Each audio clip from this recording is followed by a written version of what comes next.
Olá, gente, a paz do Senhor Jesus Cristo, tudo bem com vocês? Meu nome é Neilton Júlio e hoje nós vamos falar sobre o Salmo 27. E uma pergunta que fica é: aonde nós estamos colocando a nossa confiança? O que tem sustentado a nossa fé? Tudo isso você vai ficar sabendo agora. O Senhor é a minha luz e a minha salvação. A quem temerei? O Senhor é a força da minha vida. De quem me recearei? Quando os malvados, meus adversários e meus inimigos se chegaram contra mim para comerem as minhas carnes, tropeçaram e caíram. Ainda que um exército me cercasse, o meu coração não temeria. Ainda que a guerra se levantasse contra mim, nisto confiaria. Uma coisa pedi ao Senhor e a buscarei, que possa morar na casa do Senhor todos os dias da minha vida, para contemplar a formosura do Senhor e indagar, aprender no seu templo. Porque no dia da adversidade me esconderá no seu pavilhão, no oculto do seu tabernáculo me esconderá, por-me-á sobre uma rocha. Também agora minha cabeça será exaltada sobre os meus inimigos que estão em redor de mim. Por isso oferecerei sacrifícios de júbilo no seu tabernáculo. Cantarei sim, cantarei louvores ao Senhor. Ouve, Senhor, a minha voz quando clamo. Também tem piedade de mim e responde-me quando tu dissestes: buscai o meu rosto. O meu coração disse a ti: o teu rosto, Senhor, buscarei. Não escondas de mim a tua face, não rejeites o teu servo com ira. Tu fostes a minha ajuda, não me deixes, nem me desampares, ó Deus da minha salvação. Porque quando o meu pai e a minha mãe me desampararem, o Senhor me recolherá. Ensina-me, Senhor, o teu caminho, guia-me pela vereda direita, por causa dos que me andam espiando. Não me entregues à vontade dos meus adversários, pois se levantaram falsas testemunhas contra mim, e também os que respiram crueldade. Pereceria sem dúvidas, se não cresse que veria os bens do Senhor na terra dos viventes. Espera no Senhor, anima-te, e Ele fortalecerá o teu coração. Espera, pois, no Senhor. Oh, glória a Deus, aleluia. Que versículos maravilhosos. Salmo 27. O nome do Senhor é grandioso, é poderoso, é fiel e é justo. Uma lição aqui, né, de confiança plena, busca genuína, uma busca genuizíssima aqui. Grande Davi, lendo esses versículos, né, lendo tanto esse salmo como outros salmos, a gente tem uma dimensão clara do porquê Deus chama Davi homem segundo o meu coração. Davi é um exemplo de homem que busca ao Senhor da maneira correta, da maneira como o Senhor gosta, da maneira como o Senhor quer. Ele não é perfeito, ele é um homem, né, que se encontra no estado de pecador, mas ele é um homem que procura fazer com que a busca pelo Senhor, né, seja um exemplo para mim e para você. Rapaz, Davi foi o cara, assim posso se dizer. nos dias dele foi o cara. Homem segundo ao coração de Deus. As falas do homem, rapaz, em relação de tipo que ele não tinha falsidade dentro dele, ele não buscava o Senhor por interesse, ele buscava porque ele sabia que o Senhor era bom, aquilo fazia bom para ele. No versículo 8, quando diz assim, ó, quando tu dissestes, buscai o meu rosto, ele dizendo, Deus falando para ele, buscai o meu rosto, Davi. O meu coração disse a ele, a ti, disse ao Senhor, o teu rosto, Senhor, buscarei. É uma resposta direta de sinceridade e verdade que tem que existir no coração de todos aqueles que se dizem, né, cristãos, evangélicos, adoradores. É uma resposta que já tem que existir automaticamente. É uma coisa que tem que ser uma coisa assim genuína, natural, sabe? E ainda fora a confiança, né? A confiança que o homem tinha em Deus. No versículo 13 a gente consegue perceber aqui claramente que ele reconhece. Pereceria sem dúvidas, se não cresse que veria os bens do Senhor na terra dos viventes. Ele tinha promessas, o Senhor tinha prometido coisas a eles, né? E ele cria nisso, ele tinha fé, e ele sabia que ele ia viver. Ele tinha a certeza, a plena certeza de quem garantiu a ele, né? Então ele diz, com toda a autoridade, pereceria sem dúvida se não cresce que veria os bens do Senhor na terra dos viventes. E aí ele fecha aqui no versículo 14, espera no Senhor, anima-te, e ele fortalecerá o desejo do teu coração. O teu coração, espera pois no Senhor. Há um chamado aqui, chamado para os nossos dias. Espera no Senhor, anima-te, e ele fortalecerá o teu coração. Espera pois no Senhor. Às vezes a gente costuma, né, a desistir de certas coisas que o Senhor preparou, separou, né, e escolheu para nós, por conta de alguns ventos que sopram, para poder até mesmo testar e provar a nossa resistência em Deus. E muitos acabam desistindo de maneira que chega a ser até vergonhoso, né? Como uma vez eu escrevi uma coisa, e eu sempre levo isso comigo. Quando você vai ver pelo que as pessoas desistem, abandonam a fé, é por coisas assim insignificativas, por coisas pequenas, por coisas que não têm assim uma grandiosidade de valor. É sempre por pouco. Observe Judas. Judas perdeu a oportunidade de ser um dos apóstolos mais extraordinário que poderia ter existido, mas ele resolveu trocar tudo isso por conta de 30 moedas. 30 moedas. E sempre assim a história vai se repetindo de séculos e séculos e tempos. As pessoas acabam deixando que os seus corações se corrompam com as coisas do mundo, sendo que a palavra diz, não vos conformeis, né, com as coisas do mundo, mas antes renove os seus pensamentos, né? Renove os seus pensamentos com a palavra do Senhor. Está lá no capítulo 12. É isso? Vamos ler aqui para não ficar só nas minhas palavras. Capítulo 12, versículo 2. E não sede conformados com este mundo, mas sede transformado pela renovação do vosso entendimento, para que experimenteis qual seja a boa e agradável e perfeita vontade de Deus. O mundo hoje ele sempre vai nos impulsionar a querermos ser melhor do que as pessoas que estão ao nosso redor. Observe, as músicas hoje, né, as maiorias das músicas, falam sobre a questão de você dar a volta por cima, mostrar, dar troco, se vingar, né?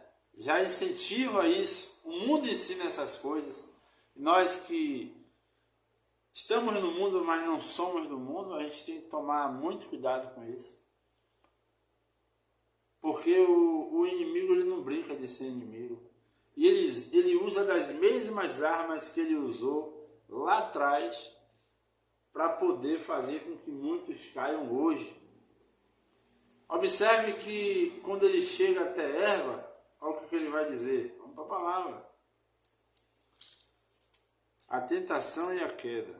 Ora, a serpente era mais astuta que todas as alimárias do campo que o Senhor Deus tinha feito. E esta disse à mulher: é assim que Deus disse?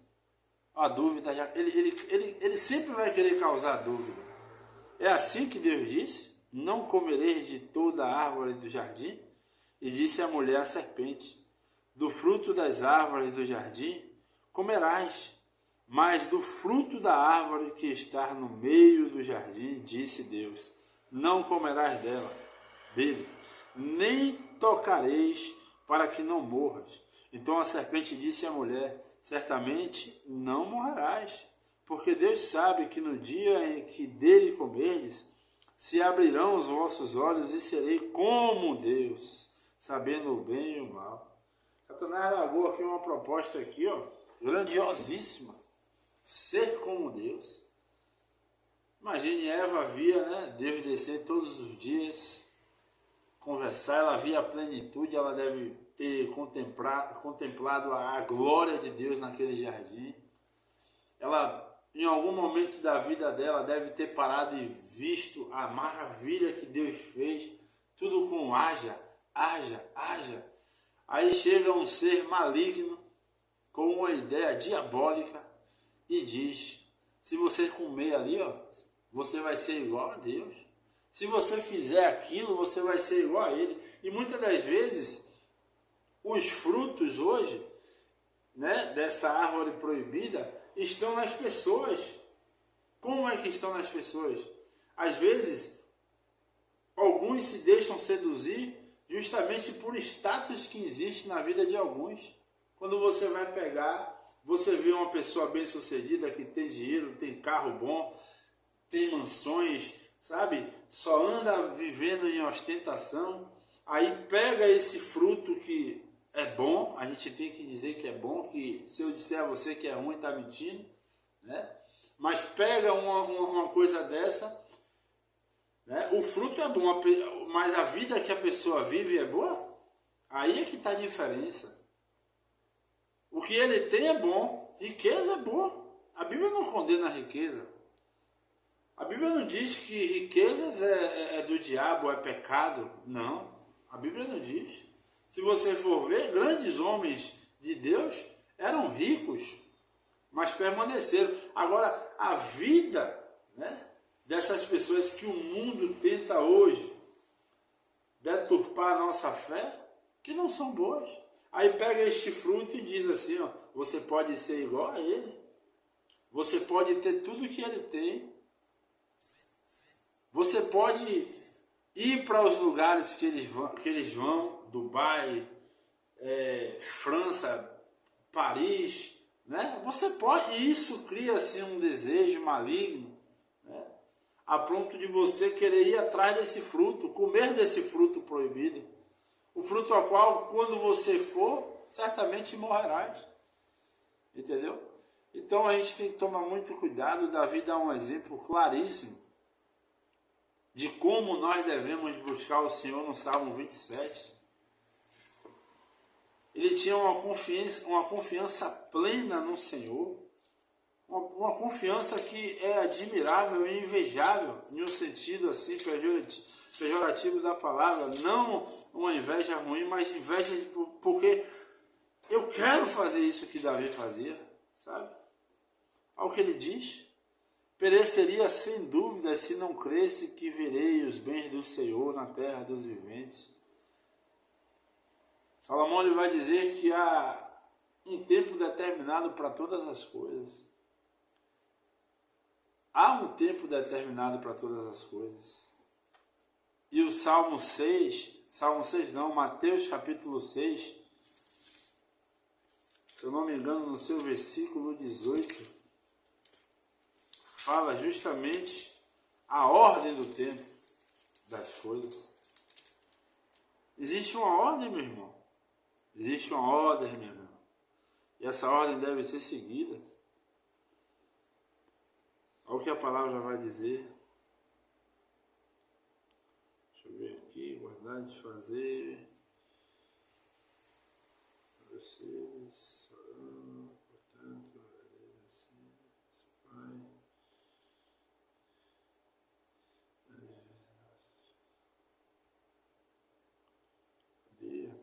É a passagem que fala que nós devemos buscar o reino primeiramente, né, a sua justiça, e as demais coisas vos serão acrescentadas.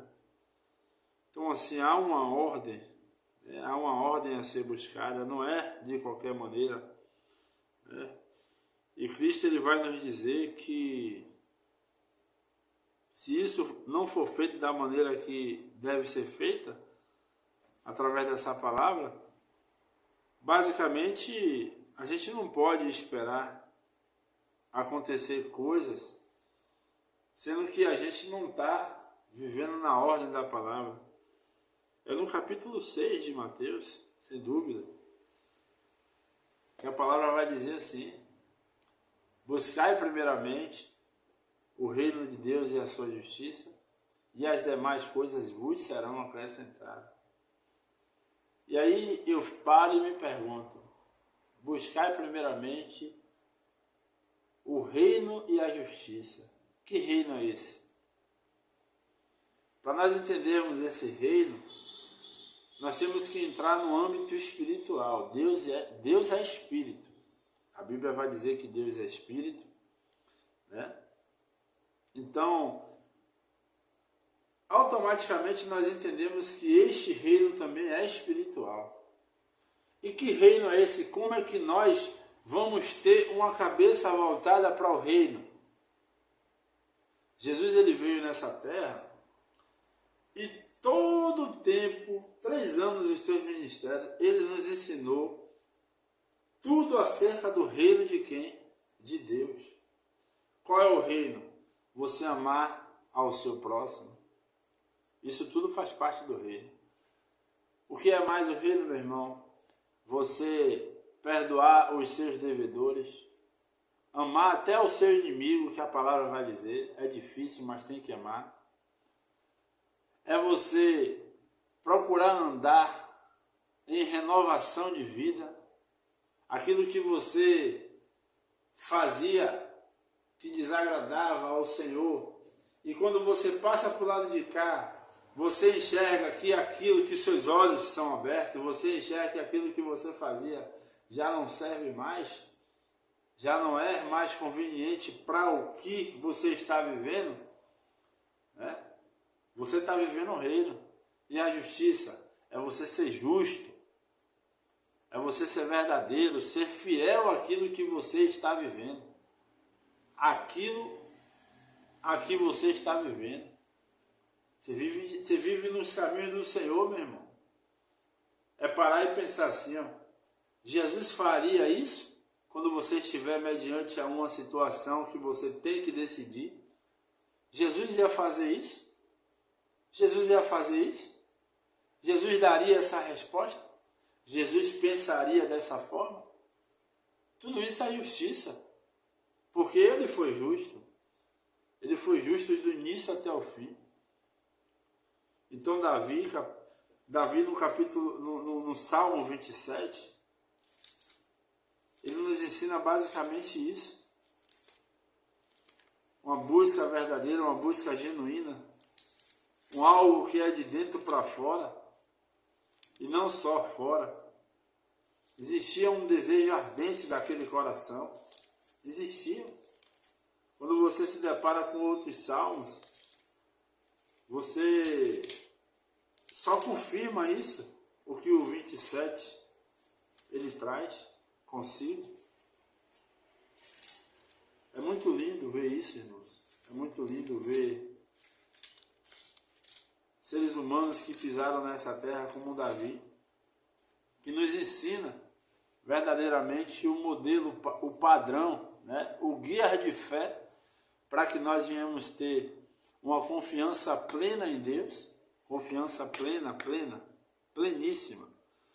Ele vai dizer no versículo 1, o Senhor é a minha luz e a minha salvação, a quem temerei?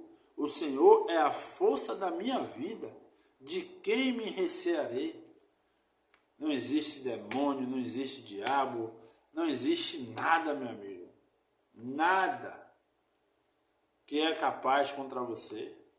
Se verdadeiramente você estiver em Cristo Jesus, se você estiver guardado na sombra do Onipotente, ô glória, não tem não, é confiança plena.